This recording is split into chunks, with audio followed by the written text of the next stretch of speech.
जोहार दोस्तों, आज हम बात करेंगे कि 9 फरवरी को कैबिनेट की अहम बैठक होने जा रही है। क्या कैबिनेट की अहम बैठक में नियोजन नीति, स्थानीय नीति के बारे में अहम फैसला लिया जाएगा? क्या जो है 25 लाख फार्म जो रद्द कर दिए गए, क्या उस पर अहम फैसला लिया जाएगा? और जो बहुत सारी चीज़ों को लेकर के जो है स्थानीय नीति, नियोजन नीति, ये इतना पेचीदा मामला हो गया है जो कि सरकार और विपक्ष दोनों के लिए जो है वो गले के फांस बना हुआ है। बता रहे हैं कि विपक्ष स्थानीय नीति, नियोजन नीति को लेकर के रामगढ़ उपचुनाव में दबाव बनाना चाहेगी और युवाओं का साथ लेना चाहेगी। दूसरी तरफ जो सरकार में लोग बैठे हैं वो चाहेंगे कि युवाओं का आक्रोश बहुत ज़्यादा बढ़ता जा रहा है। जो नियोजन नीति रद्द हो गया, स्थानीय नीति रद्द हो गया और 25 लाख आवेदन जो रद्द हो गया, इससे युवा बहुत ज़्यादा आक्रोशित हैं। ऐसी स्थिति में जो है वो चाहेगी कि इन लोगों को शांत करने का मात्र और एकमात्र यही है कि हम लोगों को बैठक में नियोजन नीति और स्थानीय नीति पर बात होनी चाहिए, 25 लाख आवेदन पर बात होनी चाहिए। इस बात को लेकर के, और चूंकि हम इसलिए बहुत सारे उम्मीद कर रहे हैं कि हम फैसले लिया जा सकते हैं क्योंकि कांग्रेस के जो है प्रभारी अविनाश जी जो है सो रांची आ रहे हैं।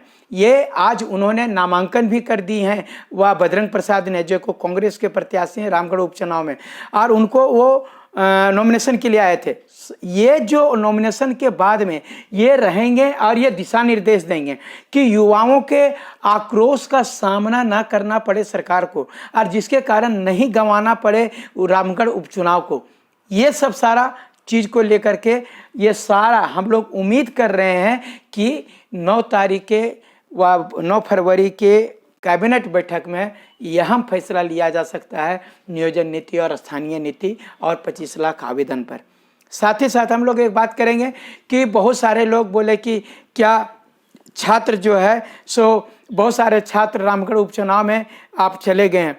तो हमको जब मीडिया ने कहा क्या मनोज भैया आप बोले थे हजारों छात्र चुनाव लड़ेंगे, हमने कहा कि नहीं, हजारों छात्र चुनाव नहीं लड़ेंगे, बल्कि चुनाव जो है हमारे छात्र लोग भी चुनाव लड़ेंगे। क्योंकि चुनाव जो ये कहेंगे कि छात्र हैं तनाव में, इसलिए जाएंगे रामगढ़ उपचुनाव में।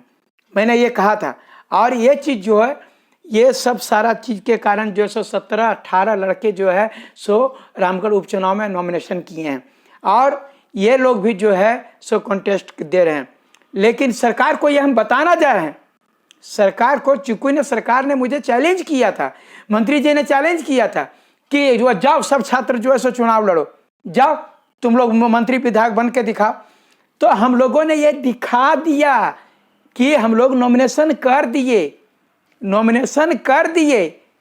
आप लोगों को हम चैलेंज करते हैं कि अगर यदि आप लोग भी यदि हमारे चैलेंज को स्वीकार करते हैं तो आप सीजीएल का फार्म भरिए, आप जो है सो जेएसएससी का जितना भी फार्म निकला हुआ उसका फार्म भरिए, पीजीटी का फार्म भरिए, लैब टेक्नीशियन का फार्म भर के दिखाइए, तब जानेंगे आपका चुनाव का जो है हमने चैलेंज लिया, मैंने नॉमिनेशन कर दिया, हमारे छात्रों ने नॉमिनेशन कर दिया। आप लोगों को हिम्मत है तो आप जो है सो कंपटीशन में आकर के आप लोग जो है सो फार्म भर के दिखाइए। आप लोग तो फार्मों नहीं भर पाइएगा, आप लोग फार्म भी नहीं भर पाइएगा क्योंकि आधा से ज़्यादा मंत्री तो नॉन मैट्रिक हैं, आप लोग क्या फार्म भरिएगा।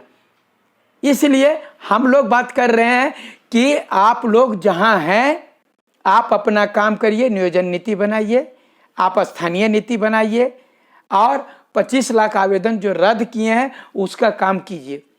और साथ ही साथ हम तमाम छात्र जो चुनाव में गए हैं उन लोगों से, जो 17 हैं, उन लोगों से हम आग्रह करेंगे कि अगर यदि आप सरकार या विपक्ष को पूरी तरह से टक्कर देना चाहते हैं तो आप 17 में से सारे लोग मिल बैठ करके एक साथ में किसी एक उम्मीदवार को आप रखिए।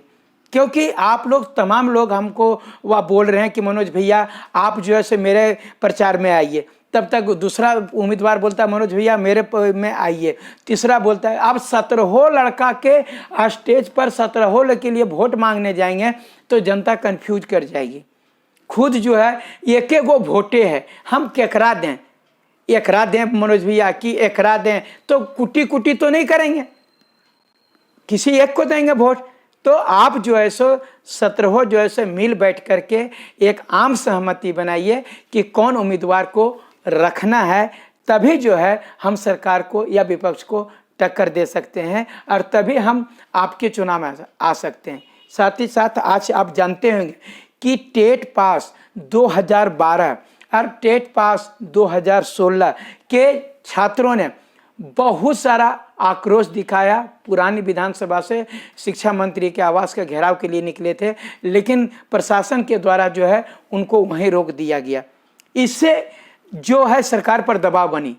एक तो हम लोग विधानसभा घेराव के दिन दबाव बनाए थे, हजारीबाग में आंदोलन किए, वहां पर दबाव बनाए थे, और इधर आज वह टेट पास छात्रों ने दबाव बनाया है। उधर लोबिन हेम्ब्रम जो कि खुद जेएमएम के विधायक हैं, उनका भी प्रेस कॉन्फ्रेंस चल रहा है पुरानी विधानसभा में। तो इन चारों तरफ के दबाव को देखते हुए यह उम्मीद की जा सकती है कि 9 फरवरी का जो कैबिनेट की बैठक होगी वो अहम होगी।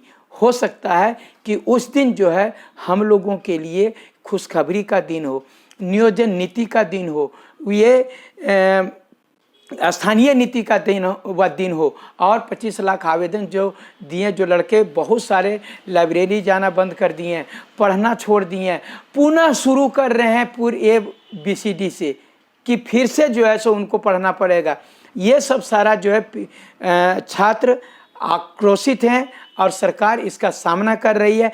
इस सारे दबाव को देखते हुए हम लोग उम्मीद कर सकते हैं कि 9 तारीख का जो कैबिनेट मीटिंग होगी उसमें कुछ बहुत ही अच्छा फलाफल निकल सकता है, और वो झारखंडी छात्रों के लिए जो कि चाहे जिस चीज़ की भी तैयारी कर रहे हो, चाहे PGT की तैयारी कर रहे हो, लैब टेक्नीशियन का तैयारी कर रहे हो, व प्राइमरी टीचर की तैयारी कर रहे हो, और ये बात जो है टेट परीक्षा देने की तैयारी कर, यानी 2023 जो है कैसे नियुक्ति वर्ष हो, ये मील का पत्थर साबित हो सकता है 9 तारीख का कैबिनेट का बैठक।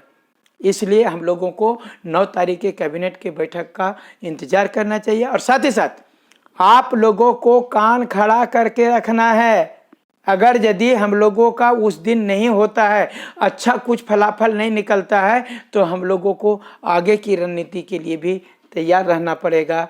और हम लोग नहीं होगा तो राजभवन घेराव करेंगे, आमरण अनशन करेंगे, हम धरना देंगे, लेकिन हर हाल में जो है नियोजन नीति, स्थानीय नीति और हम लोगों की नियुक्ति जल्द से जल्द हो, इसकी हम उम्मीद करेंगे।